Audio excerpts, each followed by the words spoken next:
The Get families ready of the to be deceased. astonished by a mind-blowing Yesterday, I revelation. In a recent address, Benjamin Netanyahu, the Prime Minister of Israel, delivered what many are calling his ultimate cautionary message, causing shockwaves across the globe. The question arises, what could be so significant that it demands the attention of the entire world? Is it related to peace, conflict, or something entirely different? Today we delve into the intricate details that have put the entire world on edge.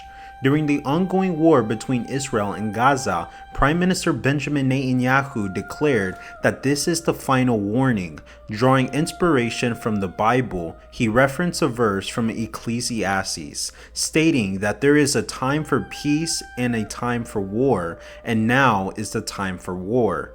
With this statement, he emphasized the necessity for military action in response to the ongoing conflict with Hamas. As a result, the Israeli army has intensified its attacks on Gaza following a cross-border incident. Tragically, the toll of this conflict has surpassed 9,800 lives lost, with over 8,300 Palestinians and 1,538 Israelis among the casualties. Despite mounting pressure for a ceasefire, Netanyahu firmly rejected the idea, equating it to surrendering to Hamas. To support his stance, he drew parallels with historical events such as the U.S. response after Pearl Harbor and the 2001 terrorist attacks. Netanyahu stressed the importance of distinguishing between intentional harm to civilians and unintentional casualties in war. Once again, Netanyahu turned to scripture to justify Israel's actions in Gaza. Quoting Isaiah chapter 60 verse 18, he expressed his faith in the righteousness of Israel's cause. However, it is not just this war that serves as a final warning. There are also numerous other prophecies being fulfilled in Israel, further adding to the world's sense of terror. The world awaits with bated breath as the situation unfolds. Will there be a resolution to this conflict, or are we on the brink of something even more profound? Only time will tell and reveal the shocking revelation that awaits us all. The construction of the Third Temple holds great significance for certain religious individuals, particularly Orthodox Jews. They view it as even more special than the previous temples that no longer exist. The Temple movement, which began in 1987, is dedicated to bringing the plan to fruition. Despite not everyone in Israel being highly religious nowadays, the Orthodox Jews believe it is truly their duty to build the new temple, and they prefer to rely on the assistance of religious individuals. To ensure the project goes smoothly, they have enlisted the help of the Sanhedrin, a religious committee.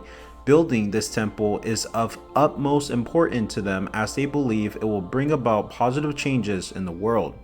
Gersan Solomon, the leader of the Temple Mount Faithful, has been actively protesting and undertaking special actions for the temple, as he believes it is a part of the biblical promise for the people in the Holy Land. The Sanhedrin responsible for temple affairs has taken steps such as planting a special forest with necessary plants. Rabbi Hil Weiss, their spokesman, sees the temple as a connection between the land and God. Interestingly though, many of the sacrifices offered in the old temples consisted of plants that grew in Israel. During the construction, a significant discovery was made beneath the Al-Aqsa Mosque.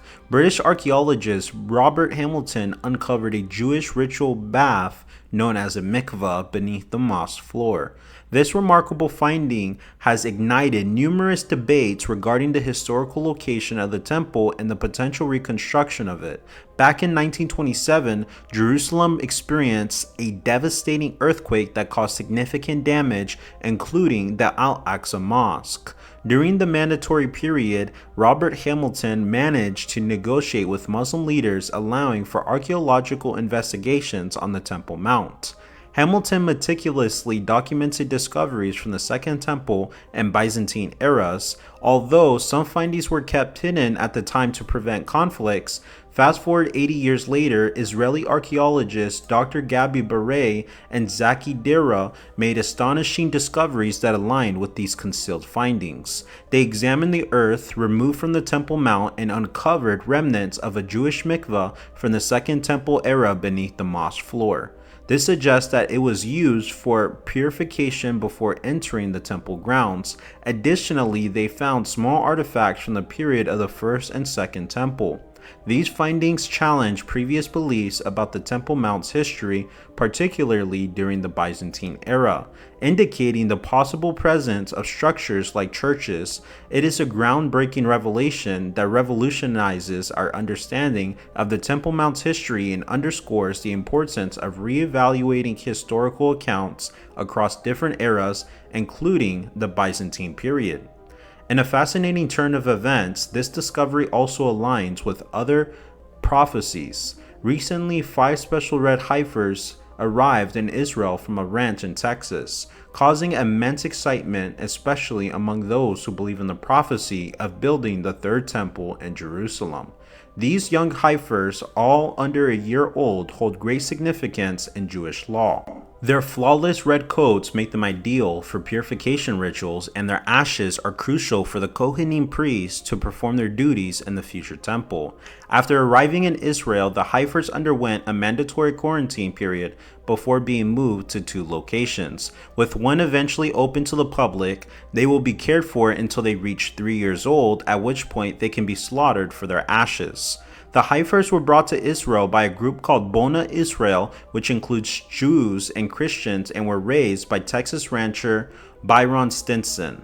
The arrival of these heifers is seen by many as a sign of the Third Temple's construction and the return of Christ.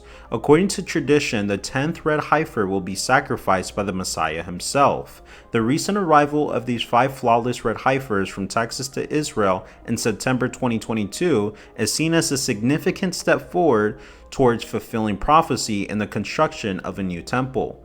The Mosaic Law lays out strict rules for the red heifer sacrifice, requiring it to be without defect or blemish and never to have worn a yoke. This unique sacrifice involves using a female animal, slaughtering it away from the tabernacle entrance, and using its ashes in a purification process for those who come into contact with the dead body. These commands symbolize the sacrifice of Christ for forgiveness, as Jesus was also without blemish and was crucified outside of Jerusalem. Recently, a historic water ceremony was reenacted at an old temple in Jerusalem following ancient paths and traditions. The joyful crowd collected water in a golden jug and set up a model altar adorned with leafy branches, concluded with blessings and the 7-year event called Hakel. This water, known as a libation, was not explicitly mentioned in the Torah but part of Moses' oral tradition. It has lasted for 15 hours in the temple, making an international day of worship during the Sukkot celebrations worldwide. The ancient pool of Siam, which has been rediscovered, was an incredible structure. It measured 53 feet long, 18 feet wide, and 19 feet deep. It was a blend of natural rock formations and skilled craftsmanship. Sadly, it was destroyed during the Babylonian attack on Jerusalem along with the Second Temple.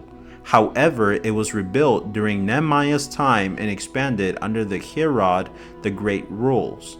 It became a place for the poor and sick seeking healing and was significant during the Feast of Tabernacles, celebrating the Israelites' liberation from Egypt. The festival of booths, or Sukkot, is vital in Judaism as it commemorates deliverance from Egypt and sustenance in the desert.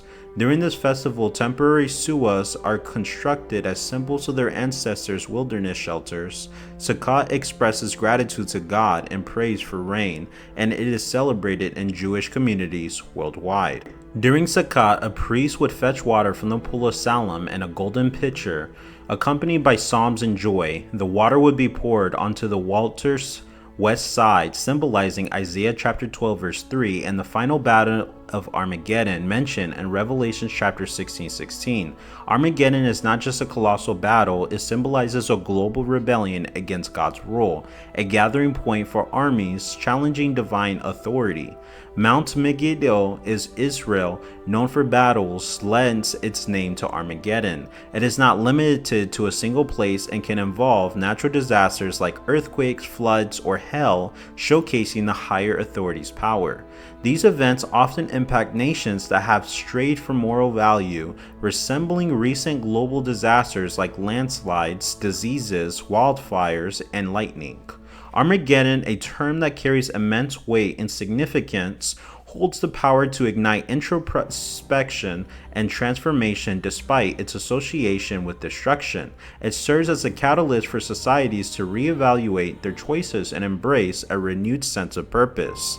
In our ever-changing world, Armageddon prompts us to reflect upon our values and encourages a return to what truly matters. These profound concepts intertwine ancient prophecies, historical events, and contemporary occurrences, urging us to seek understanding and unity in the face of challenges. What are your thoughts on these prophecies? Feel free to share your comments below, and don't forget to subscribe for more thought-provoking content.